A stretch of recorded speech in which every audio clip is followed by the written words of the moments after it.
Ryan, firstly, Shubham said the other day that Rishabh should be fine for Manchester.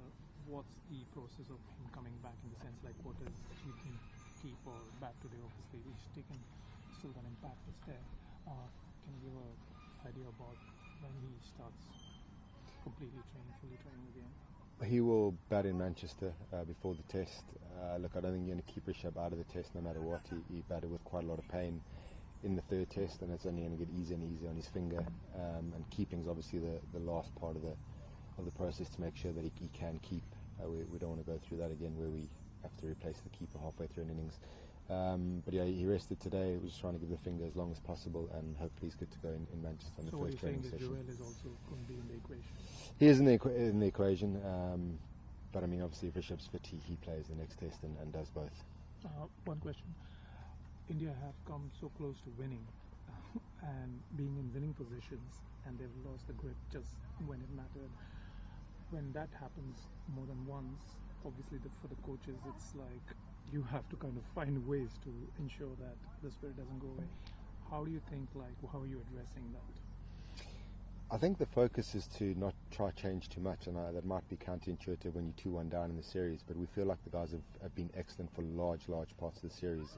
The repetition of losing lots of wickets in a very short space of time has obviously been the key feature of the two losses, probably both times in Headingley and obviously overnight and first thing in the morning at Lords. We feel cost us the game, losing 6 wickets for 40 again. But if you look at individually, if you look at the run tally of all the batters, they're all batting nicely. Even someone like Curran, we feel his rhythm's good, his tempo's good. We want more runs from the 3. But the message is mainly, let's really focus on what we've done well and tidy up the little things that have cost us results, essentially. Coach, no ambiguity on Bumrah playing? No, we'll make that call in Manchester still. We know we've got him for one of the last 2 tests. I think it's pretty obvious the series on the line now in Manchester, so there will be a leaning towards playing him. But again, we've got to look at all the factors. How many days of cricket are we going to get up there?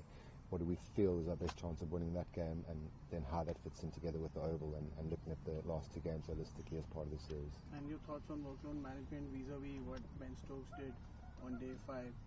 As a team, did you take note of that? And just overall your thoughts on workload management, if it's overrated at any point? Look, that was super impressive for Ben to come out in the last day and bowl the amount of overs he did with the intensity he did, and obviously bats and fields as well. We're not here to compare our bowlers to individuals from other teams. We have our own strengths. We know what particularly Jasprit does in spells, in shorter spells, which is prefers bowling in. And when the time's right, and what I alluded to earlier about Siraj, some bowlers are like that. You get the best out of them in the 7th, 8th and 9th over. But not everyone has to be the same as that, and we feel that in consultation with Jasprit, how we use him is the best way for the team.